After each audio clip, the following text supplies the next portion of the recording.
ne sigana machielo matie kar kae mbui ni itiyo kode e yo machal nade e yo mane ten mbui mane ma itiyo godo bende isewinjo weche mag rocho ratiro mag jogo matiyo kode kata ka in gi sigana machielo inyalo mana konwa ka kuom ranyisi.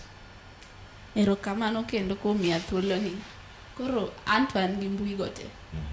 Kendo asebedo victim mar gima ng'ani owacho gi gima ng'ani owacho. Imbe mari 6,000 osedhi koso mari ne chopo 10,000. Mara ne ng'eny moika. Koro an ka ja first year. Mano 2020.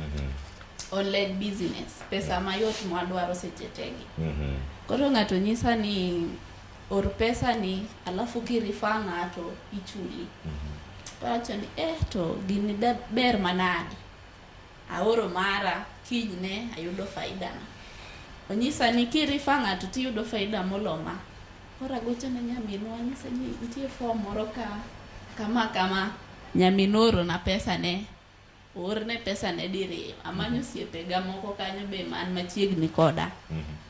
Gimbe gioro. Orno pesa wa for 1 week. The next week jogo lar. Koro gini no affecta nikech magi osiepega. Koro ing'eni gino ok gidhi understand ni ng'ate mano wuondowa. Gineno ni ane ma wuondogi.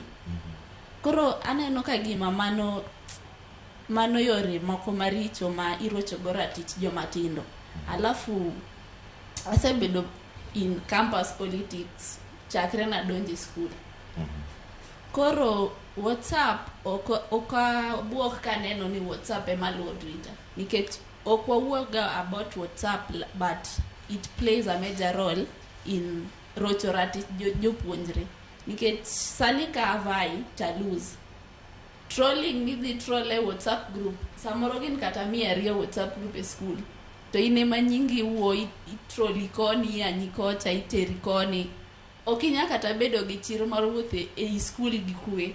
Nikech kiwuotho ni to jinena ni mache Lydia. Ene mano rem. Koro aparo ni WhatsApp be ntiere gi a big part mo play. Magi weche go mag siasa mag school be. Siasa mag school. Obedo matek wuotho kire. Obedo matek. Inya kata bedo gi mental issues. To pod in e school kanyo ne gisomo. Pod ne gisomo ne gibie class. Erokamano ahinya. Lisa, koro ka kori